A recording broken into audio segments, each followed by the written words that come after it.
여러분에게 혹시 세계 여행을 할 기회가 주어진다면 저 낭만의 나라 이태리에도 가보십시오. 거기 가면 그들이 가장 자랑스럽게 여기는 레오나르도 다빈치를 접할 수가 있습니다. 그는 세계적인 화가이기도 했고 건축가이기도 했고 또 조각가이기도 했습니다.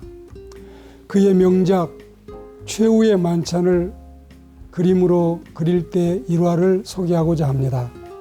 그도 예수님을 구주로 영접하고 하나님을 신앙하는 한 사람의 신앙인으로서 성경을 토대로 성경의 사건들을 배경으로 불후의 대작들을 수없이 남겼는데 예수님의 공생의 마지막 장면 가운데 목요일 밤에 제자들과 함께 마가의 위층 다락방에서 최후의 만찬을 가졌었는데 그때 그 광경을 그림으로 남기는 작품을 제작함에 있어서 그는 베드로와 요한과 그리고 야고보와 안드레 등 11제자를 그리고 나서 마지막 예수님과 또한 예수님을 배반한 가룟 유다의 모델만을 남겨놓은 상태에서 그림은 더 지연되지 못하고 있었습니다.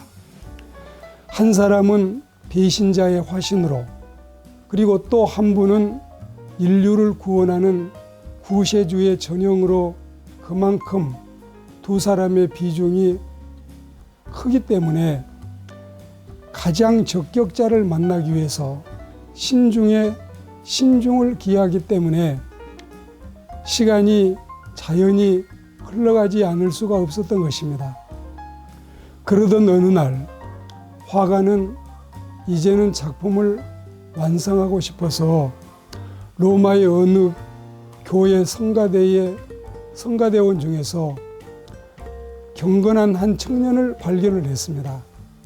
그는 피에트로 반디넬리라는 이름을 가진 청년이었는데 그의 아름다운 용모나 모범적인 신앙생활은 예수 그리스도의 모델로 최적격이라고 생각했습니다. 그의 아름다운 이 신앙심, 풍기는 은혜스러운 자태, 여기에 만족한 화가 다빈치는 서슴없이 이 사람을 모델로 예수님을 그리게 되었습니다. 이제 남은 것은 유다의 모델 하나만 남겨두었습니다. 상당한 세월이 흘렀습니다. 아마도 6년은 흐른 것 같습니다. 돈만 아는 가룟 유다 같은 그리고 자신이 지은 죄로 인해서 불안하고 그리고 괴로워하는 사람을 찾으려고 무던히 애를 쓰고 찾고 있던 중이었습니다.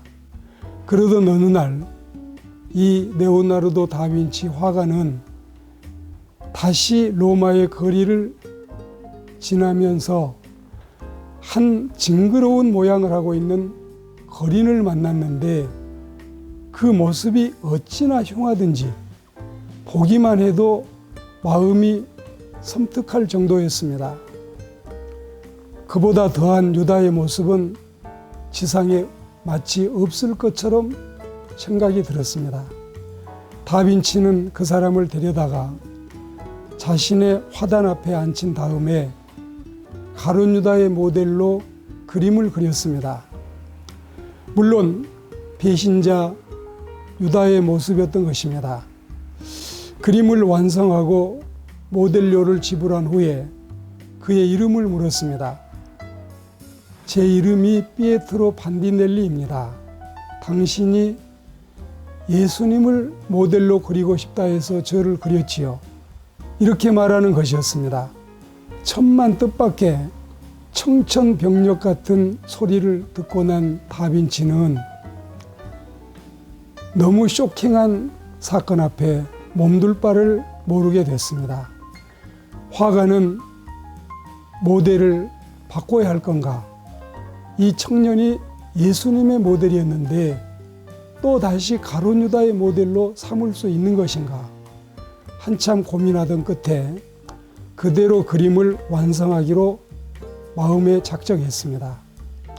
한때는 경건하고 은혜스러운 모습을 하고 살 때는 예수님의 모델이 될 수 있었지만 그 사람이 인생을 포기하고 타락자가 되고 또한 이제 거리에 떠도는 한 사람의 방탕한 탕자가 되었을 때는 가룟 유다의 모습으로도 적격이었던 것입니다. 이 엄청난 사실 앞에 우리는 어떻습니까? 인간은 천사가 될 가능성도 있고 악마가 될 가능성도 있다고 생각합니다. 우리가 어떻게 사느냐에 따라서 예수님의 모델이 될 수 있고 가룟 유다의 모델이 될 수 있었던 피에트로 반디넬리처럼 우리도 두 얼굴을 가지고 천사와 악마의 모습 중에 선택해서 살 수 있을 것입니다.